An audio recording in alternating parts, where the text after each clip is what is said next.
Olha, ela tem uma carreira brilhante. Atriz, humorista, com 30 anos de carreira. Já fez quadros humorísticos dos programas Fantástico, Domingão do Faustão e atualmente faz um sucesso gigantesco com Que Papel Miserável, sucesso de crítica de público com mais de 1 milhão de espectadores. Loló Neves com a gente nessa noite. Muito bem-vinda. Eu que agradeço, prazer de estar aqui com vocês. Obrigada por abrir as portas para a cultura, porque a gente precisa, né? A gente precisa. Dessa sua frase me vem aqui uma reflexão. Agora há pouco eu vi que você chegou quase agora, não sei se acompanhou a conversa com Maria Tereza Cruz. Acompanhei. Ela estava falando sobre a tal da Lei Rouanet. É. Mas aí eu vi que você veio aqui e falou assim, eu tenho alguma coisa a dizer. O que é que você tem a dizer sobre a Lei Rouanet? Olha, a Lei Rouanet tem que estar sendo toda reformulada pelo deputado pernambucano, que eu tive o prazer, deputado Pedro Eugênio, eu tive é Pedro Eugênio mesmo, do PT. Tá. E ele escutou o que eu tinha a dizer, porque eu sou uma pequena produtora, né? Eu não estou na mídia, porque eu faço teatro. Eu tenho uma ídola, Bibi Ferreira, tá, que vive da arte e do teatro, como eu também, há 30 anos, mas não tenho nada contra, adoraria fazer e já fiz TV, cinema e tudo. Mas a Lei Rouanet tem que ser mudada. É o seguinte, as empresas que estão determinando a quem elas vão apoiar, e já que esse dinheiro era para ser dado à União, né, um imposto. Então, que a lei seja mudada ao seguinte, que foi a minha proposta que eu fiz, é que quer apoiar uma grande produção? Legal, porque Falabella, todos são famosos porque batalharam, né? São merecedores, mas tem que dividir o bolo, porque tem muita gente boa aí, pequenos produtores, grandes humoristas, mas que não são conhecidos porque não estão na TV, que é a grande vitrine. Então, eles poderiam mudar a lei dizendo, olha, você pode apoiar com 7 milhões uma grande produção. Tem mais 8 milhões, dá 500 para cada produção pequena.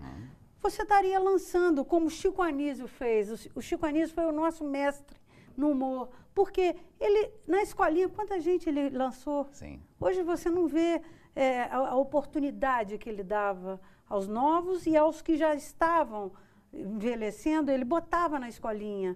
Então, é mais ou menos isso. A Lei Rouanet veio para ajudar ao pequeno produtor. E outra coisa, os grandes produtores que pegam a lei, eles têm, como a jornalista falou, eles têm que fazer preço popular, sim.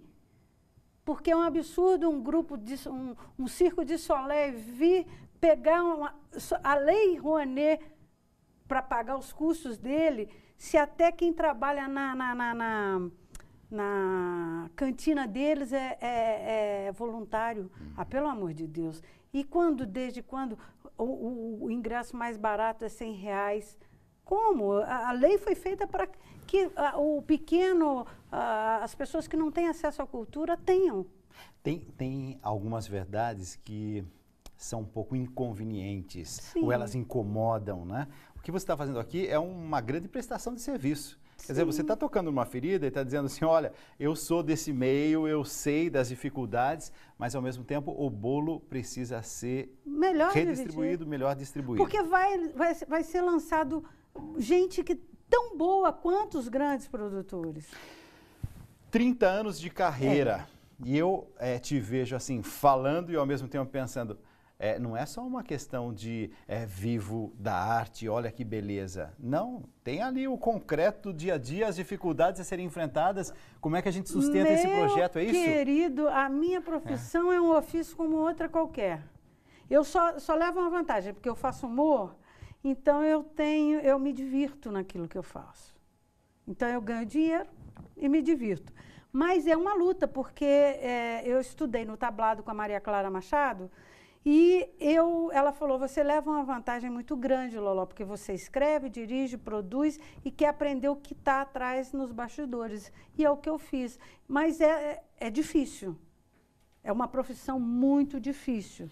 30 anos de carreira, o que foi mais difícil? Início, meio ou agora Sempre. nessa etapa de mais Sempre, maturidade? porque, vamos supor, eu estou em cartaz, quando eu sair de cartaz eu vou viajar e tal, mas quando acaba uma temporada, você já tem que pensar em outra, porque eu não tenho um fixo, né? Eu não tenho Tem que ser uma criativa o tempo todo. O tempo todo. É igual eu escutei de um grande artista plástico da minha cidade, de Juiz de Fora, porque eu sou mineira, e moro há 9 anos, amanhã faz 9 anos que eu moro aqui em São Paulo. Ele falou, é tão triste ser artista, porque você acaba de pintar um quadro, você tem que... E agora? O que eu vou pintar? O que vai sair agora? É a mesma coisa a gente, como atriz, autora. Eu acabo um texto, monto, fico em temporada, e aí? Acabou a temporada, o que eu vou fazer? Esse sentimento, essa sensação que você está relatando aqui, é de um realismo e que a gente entende muito bem no contexto brasileiro. Sim. Você é alguém que tem assim, um conhecimento global, você conhece outras partes do mundo. Na Europa, por exemplo, o artista vive essa mesma apreensão? Não, Estados Unidos? Não. Eu fui na Off-Broadway, que é as pequenas produções. Nós temos uma Off-Broadway em São Paulo, que é os pequenos teatros das pequenas produções, que é ali na Praça Roosevelt, que é os Parlapatões, né? Era para ficar 3 meses lá, em temporada no Teatro do Ator, eu fiquei 8. Porque é um teatro menor e que você consegue se manter. E ali a propaganda de boca é a melhor propaganda que existe para um artista. Porque não adianta eu vir aqui e falar, olha, vá lá no Fernando Torres, ver o meu espetáculo, que tem mais de 1,5 milhão de telespectadores, espectadores. Você tem que ver, Maria Clara falava, só mostra quem é um bom ator ou uma boa atriz no palco. Por isso que tem sempre aquele momento que no final da peça, em geral, os atores fazem esse apelo. E eu já vi isso em produções muito pequenas, já vi em superproduções. É o boca a boca. É agora voltar aí para a sua realidade, para a sua casa, para o seu bairro. Fala da peça. É isso mesmo? É o que a Milonga, minha personagem, fala. Sim. Gente, se gostou, sai falando, sabe? Gente, tem que ir lá ver, é ótimo, é maravilhoso. Se não gostou, fala também. Gente, só indo lá ver. E mais nada. Não é isso, entendeu? A gente luta. Bom humor, me parece que sim, sempre foi sua marca. Sim. Pude acompanhar alguns dos seus momentos assim pela televisão. Bom humor é a sua marca registrada, mas você coloca sempre uma certa crítica social naquilo que você faz. Sim. Nem todo humorista tem esse viés, essa preocupação social. Eu não sei. Hoje em dia está muito com o stand-up, até que eles estão abrindo mais, pegando a política nacional. Eu sempre tive essa preocupação de falar sobre o que está sendo feito no nosso país. E, no caso dessa peça, aqui, Papel Miserável, a Milonga, eu falo sobre a relação humana, sobre um casal que não deu certo. E todo mundo, até criança de 7 anos que foi assistir porque foi com a mãe, ela perguntou, isso eu vi na minha frente. Mãe, ela está falando do pai? Porque se identificou com o texto. É um texto muito fácil de entendimento e fala sobre a relação humana. Então, é muito fácil. Agora, eu tenho uma comédia chamada Me Engana Que Eu Gosto, que o Carlinhos Bom de Boca, ele fala sobre política, religião e fala sobre tudo. E o público, a Milonga, que Papel Miserável, conseguiu bater o Me Engana Que Eu Gosto, por enquanto, porque o Me Engana Que Eu Gosto, em breve, vai estar em cartaz aqui em São Paulo. Estou fazendo a captação, se algum empresário quiser, né, se estiver insatisfeito com a política nacional e quiser patrocinar, porque o Carlinhos Bom de Boca desce a ripa mesmo. Inclusive a gente está ilustrando com algumas imagens. Essa é o Carlinhos Bom de Boca, com a sua assistente, Flor, né, que veio de Brasília. Aí ele está na Praça da República fazendo a coleta do dízimo, porque ele fundou a igreja dele, sabe? A Igreja Fio Dental do Reino Carlinhos Bom de Boca. Quando a gente fala, por exemplo, assim, da sua sensibilidade quanto aos problemas sociais, né? Eu te trouxe aqui não só pela sua história dos 30 anos, pelo seu humor, pelo seu profissionalismo, que isso todo mundo pode conhecer. Mas por esse lado de sensibilidade com um trabalho que eu gostei de ver com a Fundação CAFU. Como é que foi essa parceria? Olha, eu conheci a Fundação e eu fiquei apaixonada, porque a Fundação CAFU não é uma escolinha de futebol. A Fundação CAFU é uma entidade que ajuda 750 crianças e as suas famílias, né, para que não dê choque. Né? A criança chega cedo na fundação e sai no final da tarde. Educação, saúde, lazer, tem a escolinha de futebol.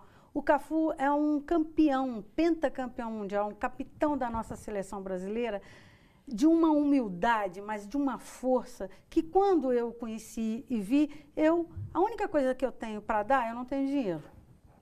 Né? Eu vivo da minha arte.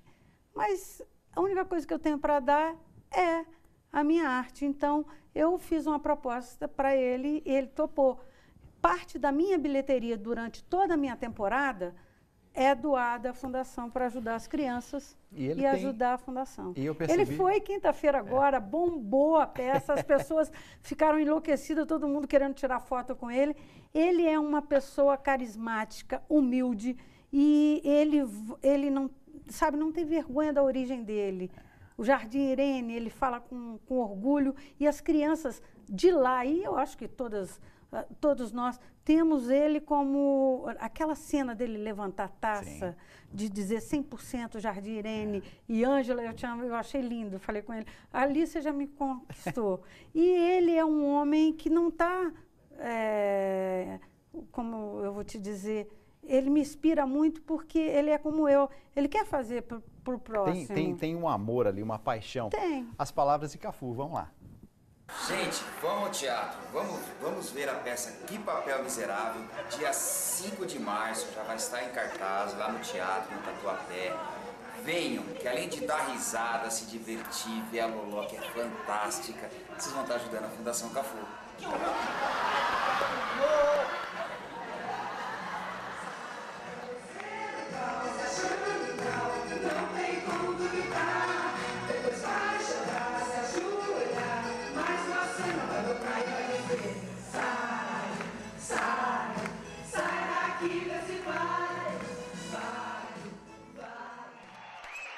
Conto com todos vocês lá, valeu?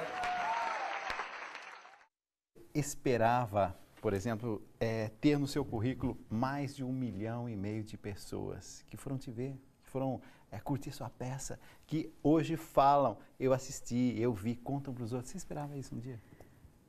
Não, mas o meu humor sempre me salvou, né? Em todas nos meus piores momentos.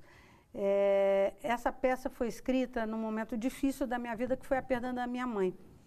E eu fui para a casa de uns amigos no Rio, e a gente ia para o playground e a mulherada metendo pau nos maridos. Falei, gente, pelo amor de Deus, você não está... Separa. Não, ruim com ele, pior sem ele. Aquilo me deu um estalo, porque a minha boia de salvação é o humor. E eu falei, esse tema, não tem quem não vai se identificar. Então, eu voltei a Juiz de Fora, que até então ainda morava lá, e escrevi o texto em 3 horas. E comecei a fazer como minha mestra, Maria Clara Machado, faça, só aprende fazendo. E eu montei o texto. Mas foi, até hoje, a Milonga tem um ziriguidum. Os homens se divertem tanto com a história, com o que ela conta. Que você traz o que? A realidade dos casais. Exatamente, dos casais. O dia a dia. O dia a dia. A Milonga é uma mulher de meia idade que foi nascida e criada para casar. Ela casou com um homem comum, como ela, e o casamento é desfeito através de uma carta, em vez de um e-mail, né? Porque hoje em dia está tão normal isso. E ela mora no térreo, que é o palco, e ela está chegando à terapia, e o público que está na plateia é os vizinhos que estão no playground do prédio. Sim. Então, ela interage o tempo todo com o público. Mas ela tem uma coisa tão gostosa, porque eu acho que fazer humor é uma coisa tão séria, que você que paga para me assistir e para ir morrer de rir, você não pode virar chacota, certo? Então, quem é a ridícula sou eu, quer dizer, a Milonga. Então, o público vai entrando, vai se envolvendo com a história dela e no final está todo mundo participando, todo mundo se vê como vizinho dela. E você, nesse seu comentário, você chama a atenção, por exemplo, por uma outra modalidade que se tem de humor, onde o ridículo fica sendo a plateia. O exposto fica sendo a plateia, uma outra modalidade que não a sua. Sim, né? o público, eu já chegou a ponto, eu estar em temporada, no final da peça que eu não vou contar qual é, né, as pessoas tomam um susto que não acreditam. Teve uma senhora, uma mulher lá em Belo Horizonte, quando eu estava em temporada lá, que levantou e falou, ai, Milonga, você é muito burra. Aí eu disse, não, querida, é o amor. Não. Mas é que eu estou falando isso porque eu já vi peça onde, assim, o espectador é que é levado foco, isso, a se sentir o último dos últimos, não, né? Não, isso eu não gosto. Eu gosto de brincar com as pessoas e deixar o público à vontade. Tanto é que em 5 minutos de peça, tá todo mundo se achando no direito de dar palpite na vida dela. Já teve alguma plateia que você não conseguiu isso? Depois de 5 minutos você percebeu, ih, a coisa aqui vai ser difícil. Teve uma vez que eu fiz a peça e as pessoas só sorriam. E eu me mantive no texto, não peguei ninguém para chacota, mas tudo bem. Mas quando acabou, o meu camarim ficou lotado. E as pessoas, nossa, mas é ótimo. Eu falei, mas por que você não riu? Ah, não, porque senão eu ia perder a piada. Falei, gente, é pra rir, viu? Isso aqui é uma comédia. Eu já tive o prazer também de estar, né? Porque eu tô caracterizada, então as pessoas não me conhecem quando eu tô como atriz Loló Neves, como estou hoje aqui. Então, eu fui jantar com o meu advogado que foi me assistir e ele sabe que eu adoro uma comida japonesa, ele foi com a família dele e me convidou para ir jantar com eles. Eu fui. E chegamos, ele já tinha feito a reserva, e nós chegamos e chegou 3 casais, e cada um pedia uma coisa que o Everaldo, marido da Milonga, pedia. E um chamando o outro, Milonga, vem cá. Cá, fala, Everaldo. Aí o meu advogado não aguentou, falou, vocês estavam na peça Que Papel Miserável? Eu estava, por quê? Ela que faz, eles não acreditaram. Que legal. Aí eu achei muito legal, porque é ótimo, que se me comparar com aquilo ali que vocês viram, né, eu vou me sentir insultada. Tudo bem, eu não sou linda, maravilhosa, mas também não sou um bagulhete, né? Assim, as pessoas vão se envolvendo, não ficam com vergonha de participar, porque eles sabem que a brincadeira, a ridícula, sou eu. Eles podem me falar e fazer o que quiserem. E a Milonga é muito doce, ao mesmo tempo que burra, né? Porque já foi chamada até de burra. E vai fazer o quê? É a opinião da plateia. Eu estou, assim, desejoso da primeira oportunidade de assistir Que Papel Miserável, a peça que está em cartaz aqui em São Paulo, no Teatro Fernando Torres, a Rua Padre Estevão Pernet, 588, Tatuapé. Eu vi que a nossa produção já colocou aí todo o endereço, todas as quintas-feiras, 9h30 da noite. Tem também um site, é isso? Tem um site www.loloneves.com.br ou o próprio site do Teatro Fernando Torres, que é maravilhoso, um teatro novo, recebe um foyer maravilhoso para receber o público, tudo novinho, sabe? Então, assim, é um camarim maravilhoso para mim, mas o público é muito bem... Recebido também? Então tem que ser bom para os dois lados, para quem está pagando. E olha, gente, vá assistir. E eu deixo aqui um desafio. Quem não ri, eu devolvo o dinheiro. Mas pode encontrar aquela plateia que não ria, porque não podia perder a piada. Sim, mas eu quero. Mas é muito legal. Está sendo muito legal e com a parceria da Fundação Cafu. Eu posso te pedir para agradecer aos patrocinadores que sem eles ficaria impossível. Eu queria agradecer ao Banco da Ecoval, né, que está nos patrocinando, e a Consigás, que é uma grande parceira não só da Fundação, mas é uma grande patrocinadora da peça Que Papel Miserável, como o Banco da Ecoval. Excelente! Aqui sempre portas abertas para anunciar maravilha. Peças que falam da vida, que fazem a gente rir e ao mesmo tempo repensar a vida, né? Do Sim. jeito que você está falando, certamente o pessoal sai desta peça Que Papel Miserável, ao mesmo tempo fazendo um questionamento pessoal. Sim, as pessoas, tipo, como eu estou tratando a minha mulher, como eu, mulher, estou sendo tratada e me permitindo ser tratada. Obrigado por ter vindo. Eu que agradeço e convido a você, a todos vocês que estão nos escutando, a irem assistir a peça no Tatuapé, Teatro Fernando Torres, às quintas, até o dia 30 de abril, às 21h30. Loló Neves, nossa convidada especial nessa noite de sexta-feira à noite, para pensarmos na cultura do nosso país, mas para falarmos também que você que diz assim, mas acho que isso não é para mim. É sim, cada vez mais as pessoas estão indo ao teatro, outras pessoas estão descobrindo o valor do cinema, outros estão descobrindo o valor da música, shows. É isso que a gente quer, incentivar você, a arte, porque a arte faz com que a gente repense muitos valores, a gente aprofunde aquilo que precisa ser aprofundado, porque não é à toa que a gente sai muitas vezes de um teatro, de um show e começa a pensar o que é a vida, sentido da vida mais profundo. Incentivar você nessa noite de sexta-feira.